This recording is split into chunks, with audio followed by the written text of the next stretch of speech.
نحن نعلم بأن معظم الكرد قاطنين في مناطق عفرين، الحسكة، كوباني، يعني هي المناطق ذات الأغلبية الكردية، ولكن هذا لا يعني بأن الكرد ليسوا منتشرين في معظم الأراضي السورية. على سبيل المثال في الرقة، في حلب، في دمشق، في محافظات عدة من سوريا موجود فيها الشعب الكردي. لذلك هذا لا يعني بأن يعترف باللغة الكردية فقط ضمن المناطق التي هي ذات الأغلبية الكردية، بل يجب أن تكون اللغة موجودة، ساعات موجودة ضمن المنهاج التعليمي والدراسي، بالإضافة بأن تكون لغة يحق للشعب الكردي استخدامها وممارستها في عموم المناطق السورية.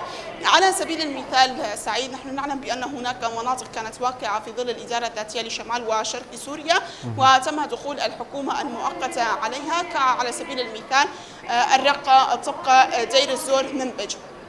ومعظم هذه المناطق يقطنها غالبية كردية. على سبيل المثال الطبقة، منذ مشروع سد الفرات هناك الآلاف من الكرد القاطنين في المنطقة.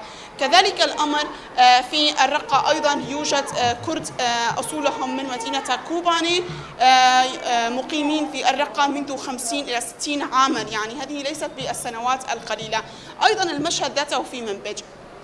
هذه المناطق التي تم دخول الحكومة المؤقتة إليها تم احتكار أو منع التعلم والحديث باللغة الكردية، بالإضافة إن الآن لم تشهد هذه العائلات الاحتفال بأبسط مثال الذي هو العيد القومي الكردي، عيد نوروز. إذن هذا يعني بأن صبغة الحكومة المؤقتة الموجودة اليوم في دمشق هي صبغة أخرى عما كان يقوم به النظام البعثي.